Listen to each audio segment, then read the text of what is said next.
So last session, we began our look at the Book of Mormon, and before that we looked at the type of correspondences or evidence that we would accept based on the type of translation that the Book of Mormon is. So we're mainly concerned with culture and society, geography, those type of correspondences. Very much not concerned with grammar and literary type evidences because of the way that the Book of Mormon is translated, except for, as we talked about, specific names of individuals being Egyptian or Hebrew, because there's evidence of a literalist equivalence in those cases. So we talked about just Lehi of Jerusalem, and we posed the question, is the story told in the Book of Mormon consistent with the culture and history, the society of Jerusalem in about 600 BC?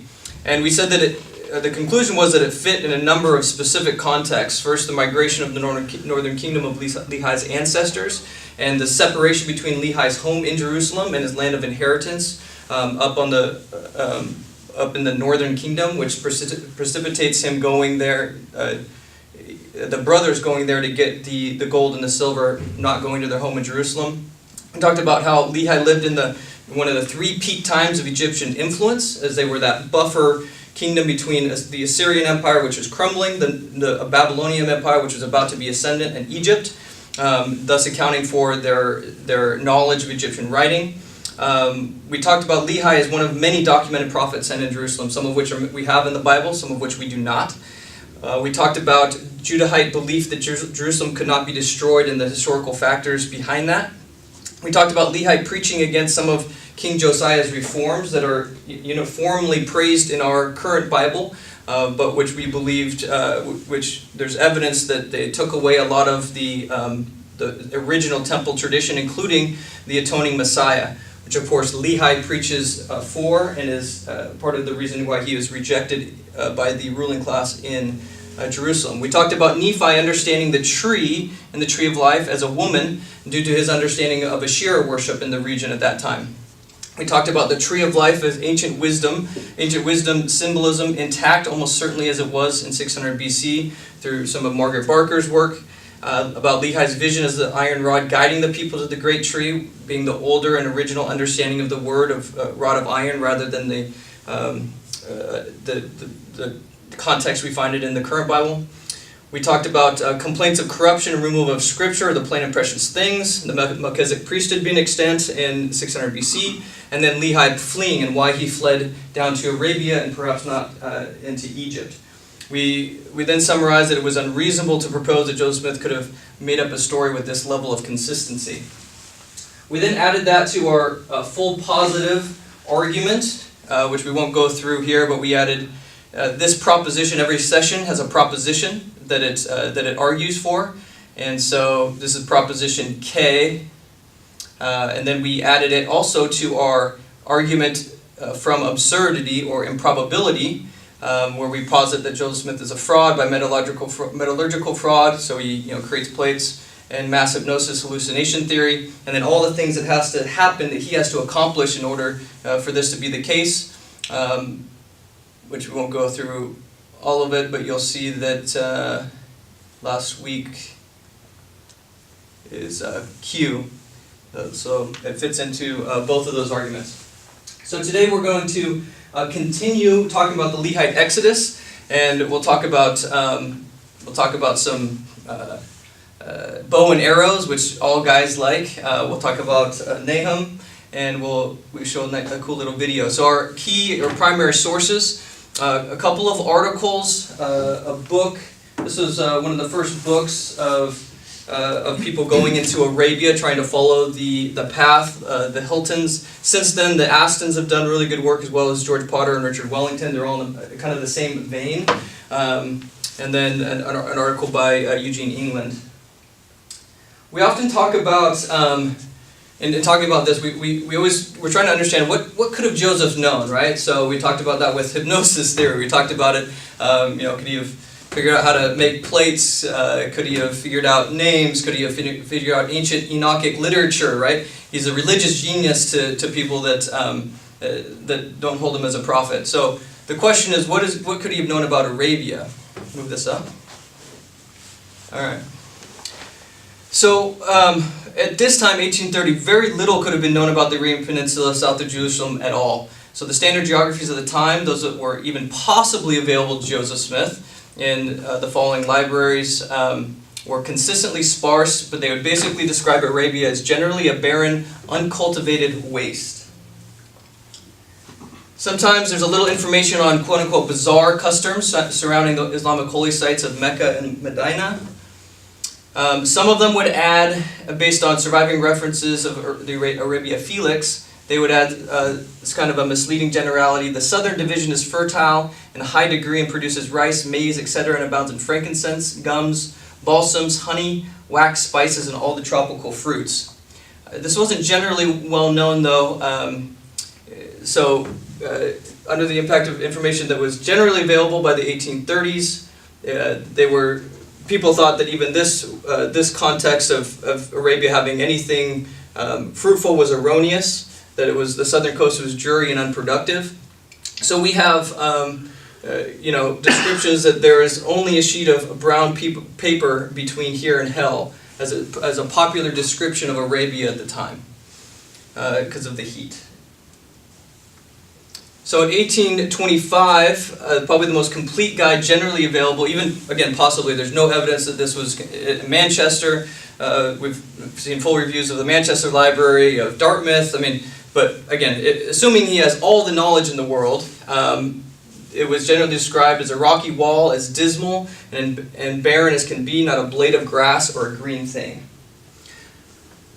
It's this kind of information, the most up-to-date available for potential explorers, that led James Wellstead, a British naval officer who traveled to the eastern Oman in the mid-1830s, to write the following.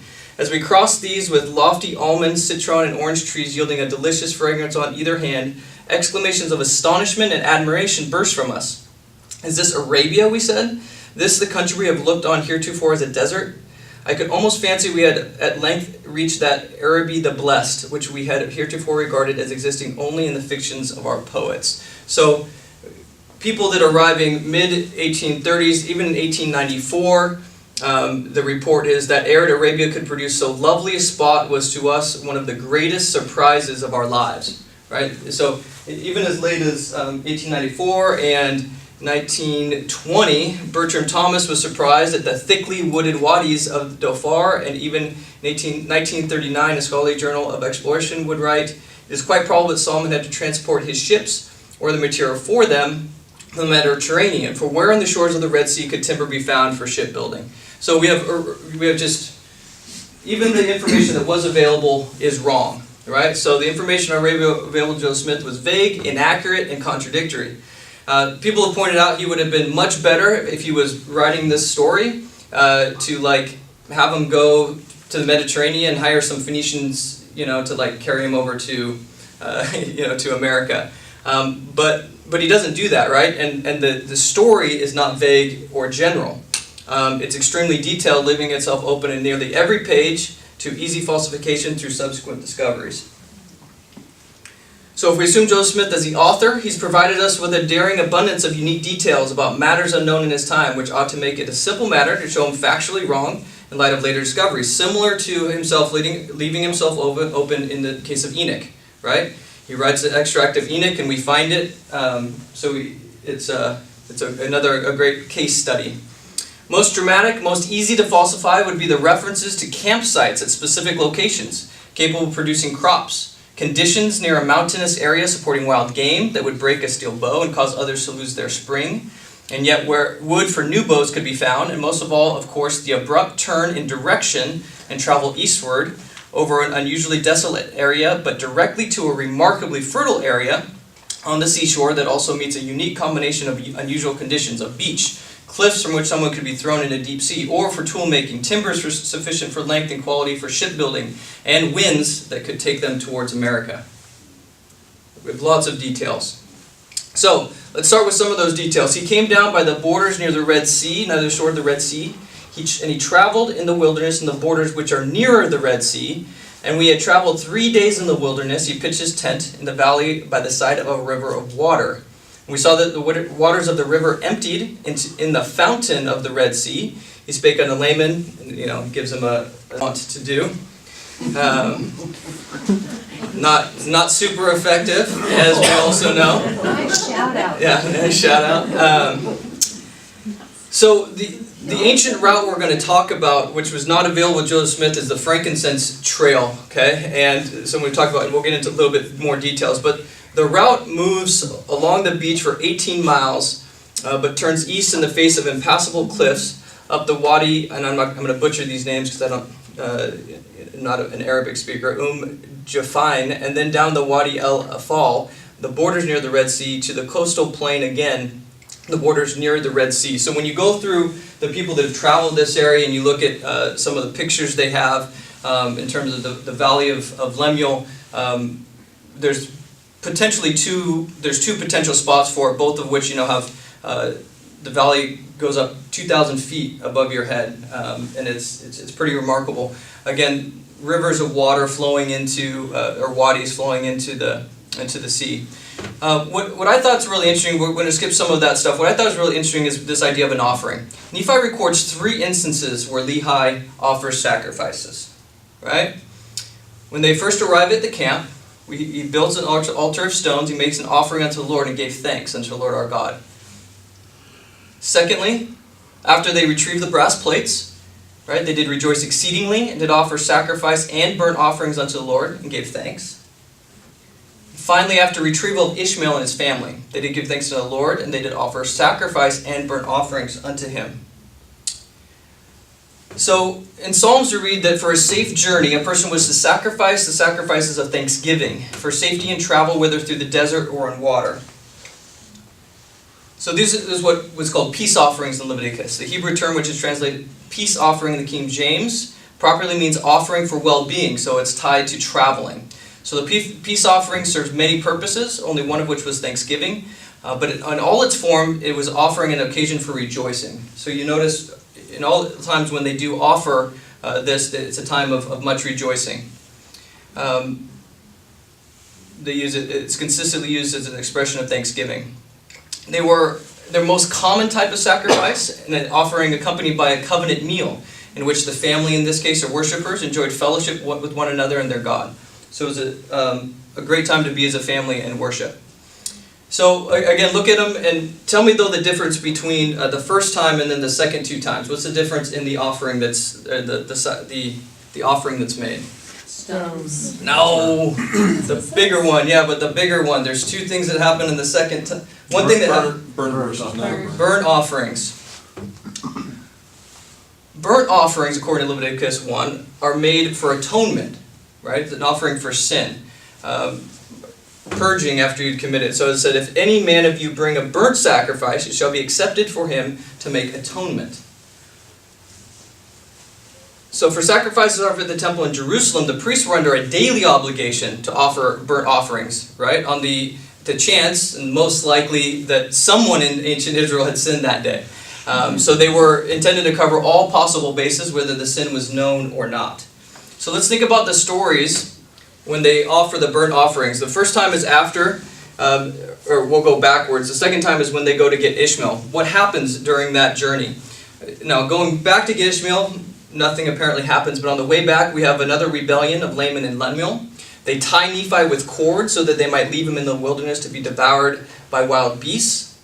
And of course, they repent, and Nephi exhorts them that they would pray unto the Lord their God for forgiveness. So then when they return to camp, it's not surprising that Lehi found it necessary to offer burnt offerings unto the Lord to atone for those sins during that journey.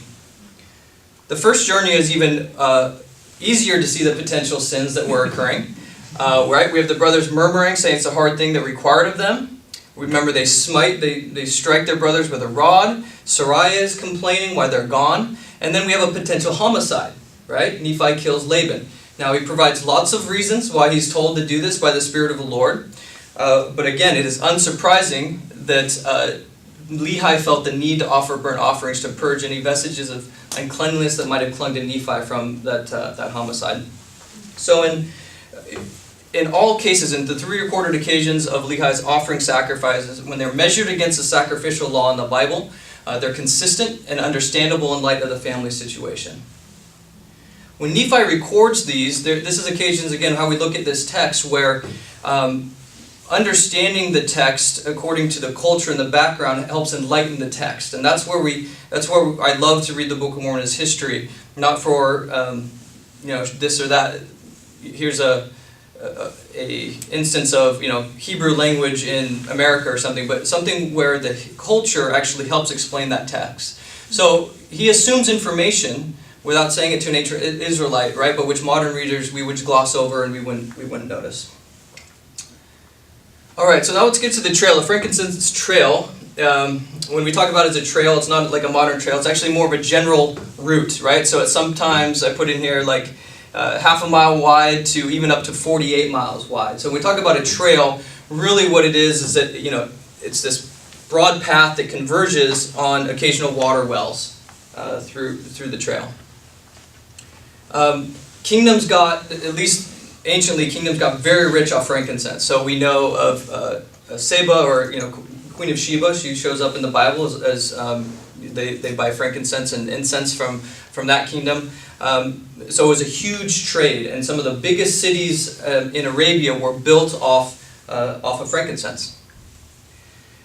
And so while there are many ancient caravan trails in Arabia, there is one that travels down the shore of the Red Sea and overland to the east, just as described by Nephi. This is a cool little documentary. This woman goes on. I just want to show you how she draws the trail. She follows one of the gifts given trail. by the three wise men to the new. We're going to skip to born Christ. being The harvested on frankincense traders walked the entire length of the Arabian Peninsula to the Holy Lands. From here, the frankincense was shipped to the empires of the ancient world. I'm going to attempt to follow that epic trail. So as you can see, from the coast of Oman, across and then up, skipping around what's called the empty quarter, which is mainly desert. So they're going backwards, right? The frankincense would be taken from the coast all the way up. They're following that path backwards. So we're told that they took provisions, seeds of every kind that they would grow during their stay in the valley, and they traveled for the space of 4 days. Again, very specific, nearly a south-southeast direction to a place that they called Shazar. What happens here? Here we get this really cool, interesting, story of the bows. So it came to pass that as I, Nephi, went forth to slay food, behold, I did break my bow, which is made of fine steel. And after I did break my bow, behold, my brethren were angry with me because of the loss of my bow, for we did obtain no food. Why are they so angry? Well, it turns out that their bows had also lost their springs, right? My brethren, because of the loss of my bow, and their bows having lost their springs, it began to be exceedingly difficult to obtain food. I used to puzzle this, how do you break a steel bow? That seems like really hard, right? Steel. And what does it mean, like, to lose their springs? So here's kind of the problems that I have with the story. How do bows lose their springs, and how do we break a steel bow? Turns out that bows, again, not coming from this society, bows are very delicate weapons that need special care and constant attention. Both medieval and modern archers recognize this fact. To lose its spring probably means that the bow had lost some of its elasticity and thereby its strength and efficiency. Longman, who's an author, describes this problem. All bows will lose both cast or range and strength if shot with many days running, and will not recover if overshot. Even in one day, a bow will sometimes go down 1 or 2 pounds, hot weather especially affecting them. So most likely, according to William Hamlin, this is precisely what happened to the bows of Nephi's brothers. The change in climate, remember they're going from Jerusalem, which is more moderate, down to inland Arabia.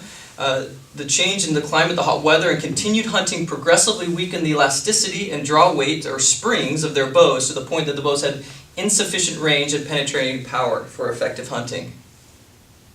What about the steel bow? And steel bows are anachronistic. So we have solid steel bows known from India and medieval Europe, but they date no earlier than the 14th century AD in terms of a solid steel bow. We also have this term used in the Bible in Job and Psalm, 2 Samuel. He shall flee the iron weapon and the bow of steel.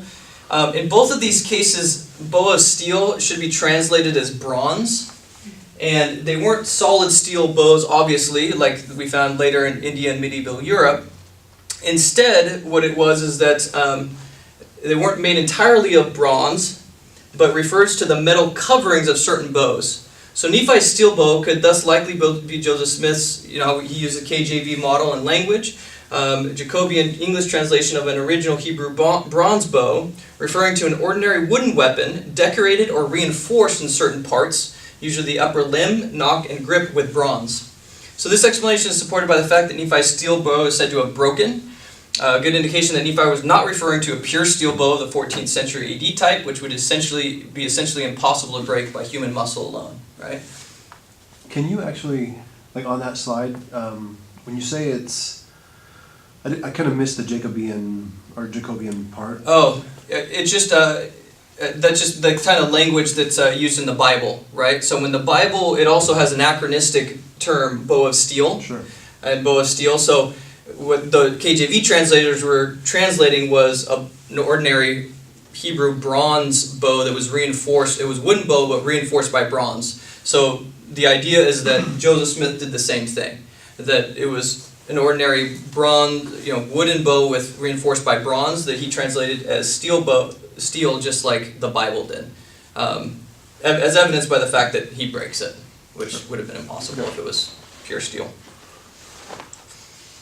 So composite bows, these bows of bronze, have a specific structural problem that leaves them susceptible to changes in temperature and climate, which may cause the bow to warp and break. I'm not even going to try that guy's name. A 14th century Arab master archer advised that an archer should never neglect his bow for a single moment. So maybe, I was talking about my kids today, maybe Nephi's brothers were angry at him because he wasn't taking care of his bow, right? In extremes of temperatures, he should inspect it day and night, hour by hour. The neck has a natural tendency to lateral displacement. Should side warping of this kind not be detected, the bow be drawn, the defective limb will be subjected to most severe twisting, strain, and possibly break.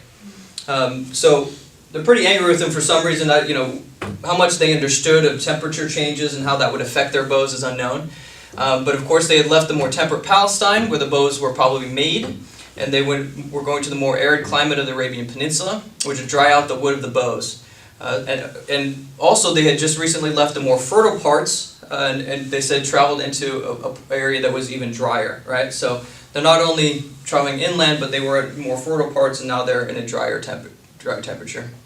So we also have this kind of throwaway comment that Nephi builds a new bow, but then he also makes a straight stick, an arrow. We have no contextual information that there was anything wrong with his arrows. So why does he make a new arrow? Well, it turns out that if the bow's draw weight and the arrow's stiffness are not perfectly matched, the arrow will stray off the intended course or fall short of the mark. Nephi's steel bow likely used heavier, stiffer arrows than his simply fashioned wooden bow could handle. The arrows to match the steel bow used by such a man would undoubtedly have been quite heavy. So one author said maybe it'd be like if you tried to shoot it with a normal bow, it would be like shooting a telephone pole. They'd be quite heavy in order for them to have adequate stiffness. Oh, right here, yeah. One archer reports arrows from the steel bow when shot from the wooden bow would be like shooting telephone poles. Hence it is accurate that Nephi should mention in one the same breath the fact that he made an arrow as well as a bow.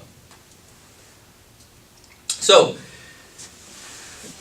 they start traveling again, they fix the bow problem, get some food, and they said they follow the same direction, keeping the most fertile parts of the wilderness, which were by the borders near the Red Sea. Then they again traveled nearly the same courses in the beginning for the space of many days, and did pitch our tents again that we might tarry. So you notice they're taking a lot of time here. They're taking their time moving down, and we kind of learned the reason why, right? Ishmael ends up dying at this point in time. So it could be that they're taking their time to allow Ishmael to gather strength and try and continue, but he doesn't make it, right? He died and he was buried in a place, and this is really interesting, which was called Nahom. So, in almost every other place in the Book of Mormon, and you can go through and see it, they name the place where they show up, right? We called it the Valley of Lemuel. We called it Shezer. When they get to the New World, they call things, they're naming them. This is the one place name in the Book of Mormon where they say, which was called Nahom, that already had a name when they showed up. This gets really interesting. So in 1978, Ross Christensen starts looking around. He discovers a 17th century map of Arabia listing a location featuring the name NHM. Remember, in Semitic languages, we do not get the vowels. The name NHM, or any of its variant spellings, Nehem, Nahom, and so on, is not found anywhere else in Arabia as a place name. So it's unique to this place. And it shows up on the frankincense trail right before you turn east to go to the coast. Supplying the missing vowels as is customary in ancient Semitic languages, he believed they would have pronounced Nahom. When Hilton and Hilton visited first in 1987, we confirmed that Nahom was still the name used by the Bedouins of the area for the town and large surrounding valley. The Semitic name Nahom occurs in Arabic and Hebrew texts as Nahom, Nahem, Nim, Nehem, and Nam. Its roots indicate mourning, consoling, and complaining from hunger. The name perfectly fits the events that Nephi associates with that place, right? The daughters of Ishmael did mourn exceedingly because of the loss of their father Ishmael and because of their afflictions in the wilderness. And they did murmur against my father. In fact, they want to go home, and there are caravans coming through, right? They could have hopped on a caravan and gone back to, even though they were, a long ways away, they could have gone back. This area features an ancient burial ground that was actively used between 3000 BC and AD 1000 and is removed from places of settlement. It is not now known whether it was named for the tribe that has occupied the general area for centuries, or whether the tribe took its name from the locality. So the tribe has the name, the place has the name, not sure which came first, but they have a large burial ground. And then it gets more interesting. We find altars dated to 7th or 6th century BC that all attest the antiquity of this tribal and regional name. In effect, these altars offer the first archaeological correlation to specific events noted in the Book of Mormon. These are the two altars. NHM or Nahom is on the side of those altars. And this is a long video, but I want to show you 6 minutes because it's cool. It shows Nahom and has some scholars talking about it. So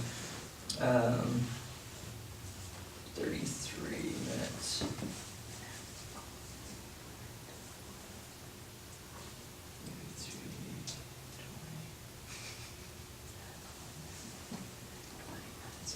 Were dependent on the Lord to bring them through.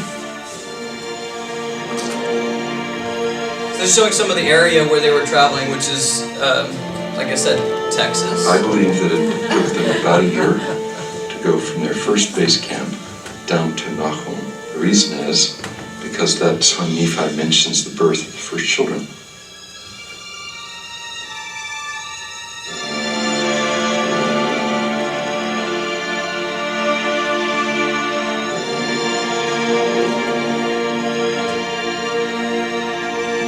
As I read the text of the Book of Mormon, I suspect that Ishmael was already ill, or had been experiencing ill health. That was one of the reasons why the family stopped from time to time to rest, to gather themselves, gather their strength, and then move on. During the frankincense trade journey, I suppose that quite a number of people will die, because it was a hard journey, definitely. It wasn't an easy journey. And when they die, they will carry it to the nearest place possible. Ishmael makes it this far south, but Ishmael finally passes away. In Yemen, like in many ancient civilizations, they used to respect the dead very much. They'd have buried Ishmael here to great mourning. One of the reasons the people felt to mourn is because he was an Israelite, and to be buried away from his home was something of a loss. The areas to bury were known along the frankincense route. I am sitting in Nahom burial ground that was discovered in 1994 the people who pass through this area and die, they will bring to this burial and burial here, whether they were Yemenis or foreigners from the north, from Mediterranean or from someplace else. They are like small hives or small graves, mounds. And this area, where is the burial ground, is belong to the tribe of Nahom. It's certain that this place had a name before they arrived, because Nephi very carefully writes the passive, the place which was called Nahom. This is the area of Nahom. This is the land of Nahom, and also the area of the tribe of Nahom. The spelling in 1 Nephi 16 is Nahom or Nahom, which has something to do with comfort.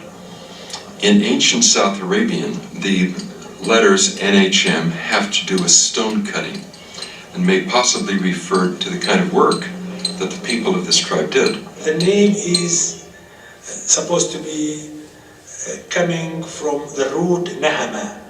And Nahama in ancient South Arabian language means to cut stone. We have to imagine what happened when Lehi and Sarai and their party heard this name after the death of Ishmael, that it meant something to them, and they preserved it in the text. The Yemenis have excavated a number of cemeteries in that region, including some that contained mummified remains. The mummies that we found here in Yemen were buried differently from the ones in Egypt. The knees are not straight like the Egyptian, and also they covered all the body inside very nice leathers. The finding of Nahom strikes me as just a tremendously significant discovery. The gazetteers of Joseph Smith's day listed no such place. What it really is a kind of prediction by the Book of Mormon of something that we ought to find. Now, the chances of finding that exact name from that exact time in that exact place by random chance are just astronomical. And to find it in the right location at the right time is a really striking bullseye for the book. And there are those who say that the book has no archaeological substantiation. That's a spectacular substantiation right there, it seems to me.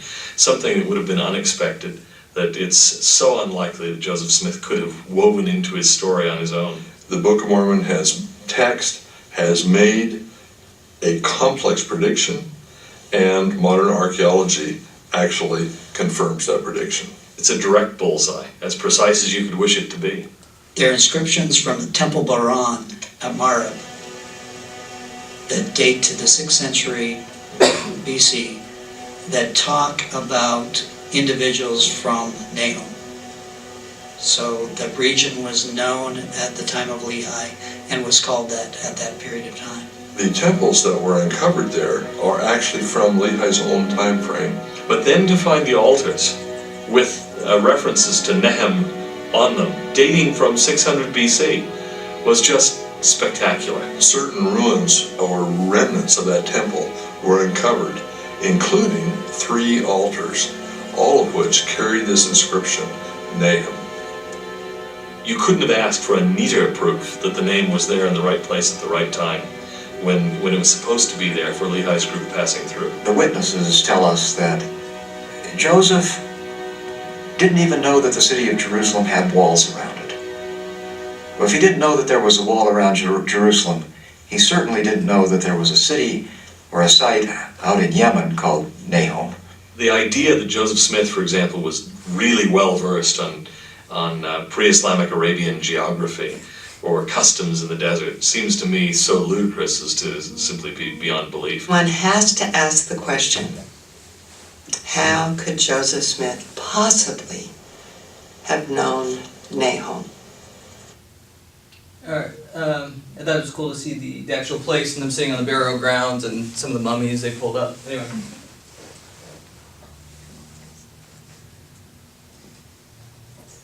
Alright, so the factors which elevate this particular location into a convergence, not just a coincidence, are the simultaneous coincidence of the timing, that there was such a place during his lifetime. Both places are burial for the dead.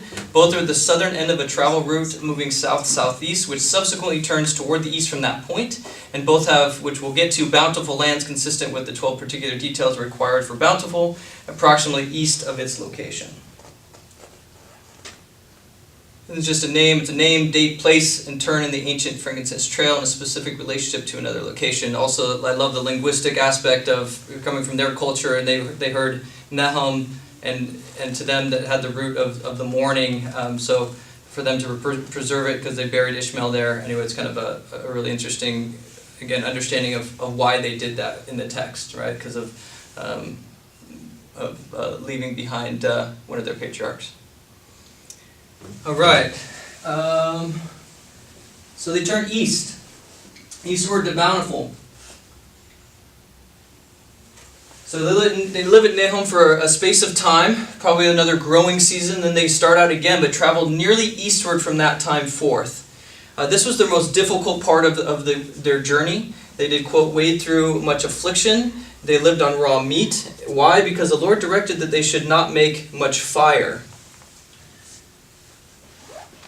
Actually, the story about the raw meat is interesting. Nephi makes it not to say that they were barbarians, but he says, we learned to live off it. And in fact, in Arabia today, they still eat a spicy, raw, partially dried meat called bastern, which is literally raw meat. It's probably something similar to what they got used to in that culture. Remember, the later Nephites had more information than we do about the journey, especially at this point. So we get in Mosiah, and we also get in Alma 9 and Omni, two different, little bit more detail about this part of the journey. It says, the traveling party did not prosper nor progress in their journey, but were driven back. It said, we have references to delivering our fathers out of the hands of their enemies, and even talks about battle. So it's likely at this point in time, during the eastward turn, they actually leave the main frankincense trail, right, which came down here and came to more here, and they traveled most likely across the edges of the empty quarter. And this was a region with much tribal conflict. It was summertime, daytime temperatures of 125 degrees Fahrenheit, constant winds that were shifting, sand dunes. I mean, this is where you get what you think of as Arabian desert, and then lots of tribal conflict. So the idea that they didn't want to make much fire is consistent with trying to stay out of sight and away from people that would want to take their stuff. Nephi says that they sojourned in the wilderness. That term is also used in the biblical sense of being almost slave-like. So potentially they're working for food or servitude to try and make it through. Then they spend much longer in this time period, 8 years total, right? Than they would have traveled just kind of traveling. But they're driven back. We read that they weren't prospering. So it was a tremendously difficult time, and Nephi kind of glosses over it with a few short sentences. So after a total of 8 years traveling and camping, sometimes settling for a season, they finally came to a land which we called Bountiful because of its much fruit and also its wild honey. And we beheld the sea which we called Ariantum, many waters, and did pitch our tents by the seashore. I actually thought it was going to take longer, so we'll do Bountiful. We'll do Bountiful next time when we'll end early this time. Anyway, any questions? Yeah. What does frankincense do besides be part of Christmas songs?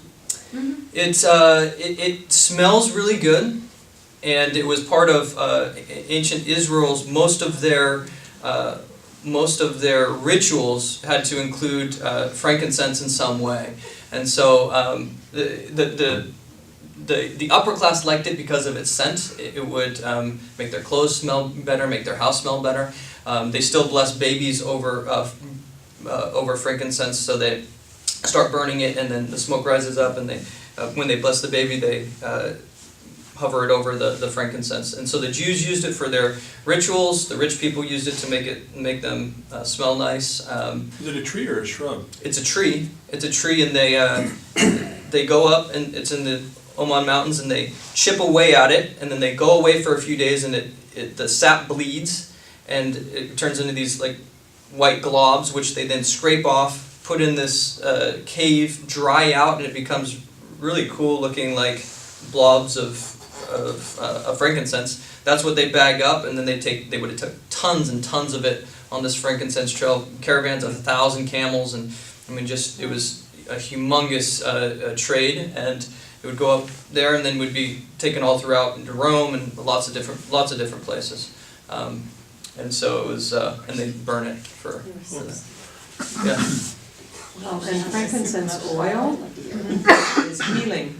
There you go. It holds broken bones. There you go. And bruises. I don't think they had the oil though, because they were just harvesting those things and burning it. Yeah. But they still have the capabilities, the fragrances. There you go. They were still getting the healing. We'll get into the way they offered it was in. But that's why it was such a gift to the Christ child. Yeah. Well, and they could have blessed him over it like they did, like they do now.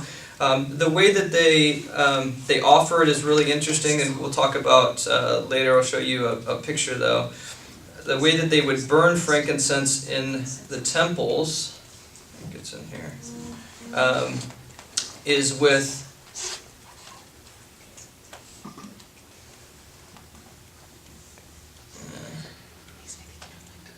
It wouldn't melt on the hot journey. No, they'd have to It's burn like a it. rock. They dry it out. Oh, okay.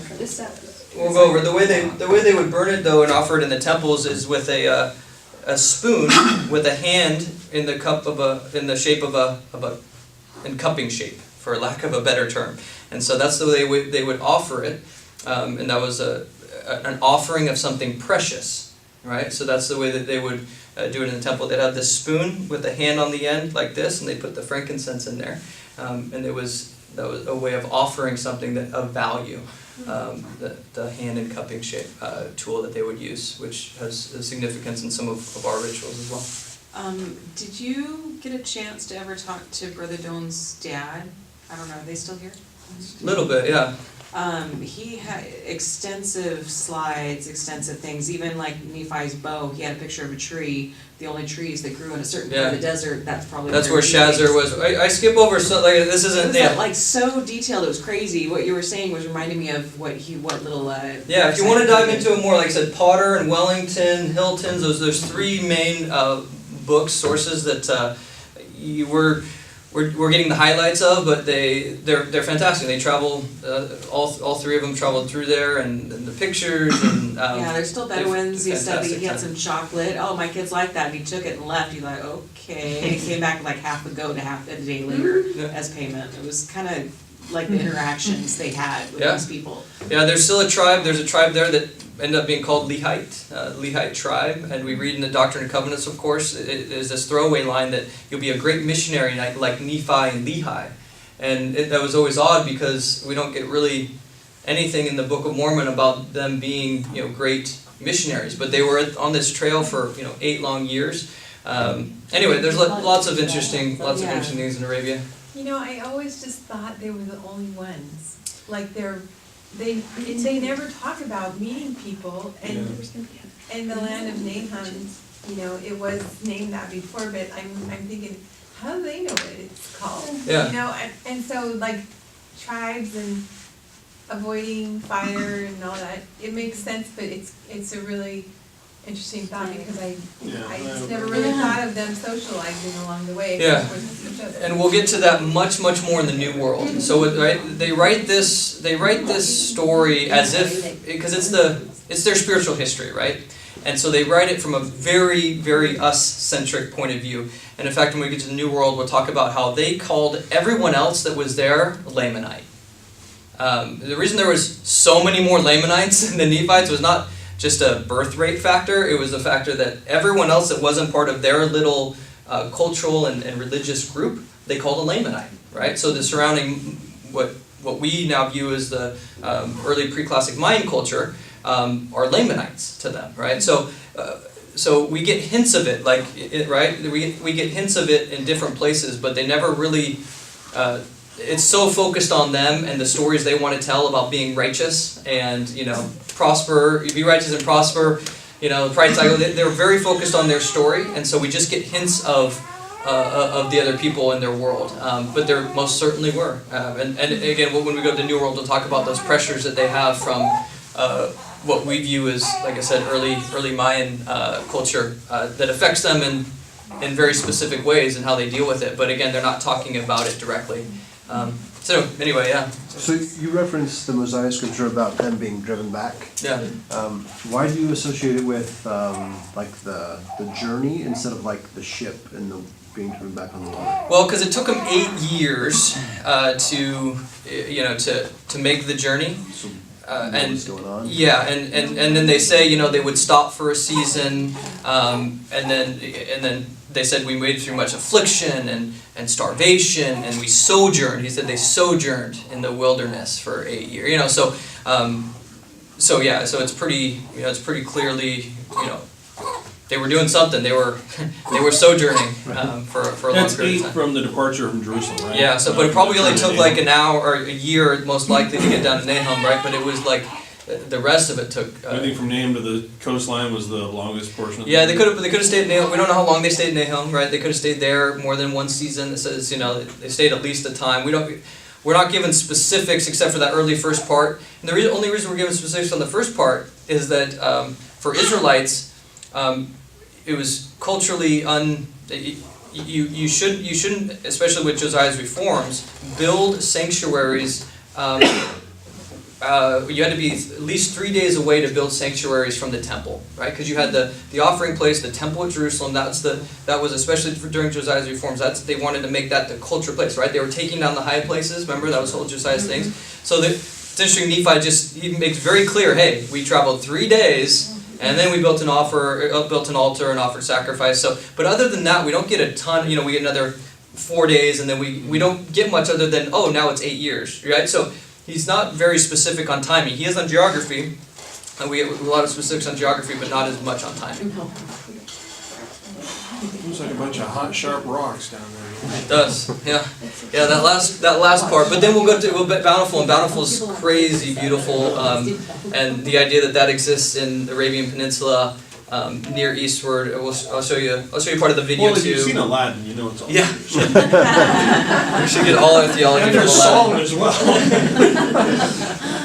well. So. But most of that early part, like the fertile parts, there was trees, like you said, there was trees and there's game and they're hunting. I mean, so there was fertile parts along that trail, and the wadis, and they were stopping at places that were nice, but there was stretches of barrenness and terribleness. So anyway, Bountiful next time, and then on to Mesoamerica. The Arabian part only takes 8% of the Book of Mormon, which is interesting because we have a ton of more geographical and correspondences in Arabia because of the preservation of place names, right? We don't get any of that in Mesoamerica, but it's only really 8% of the text that occurs there, right? So it's a small part of the Book of Mormon, but has some significance in terms of our project here. All right. Cool. Thanks, Brad. Awesome. Clap at the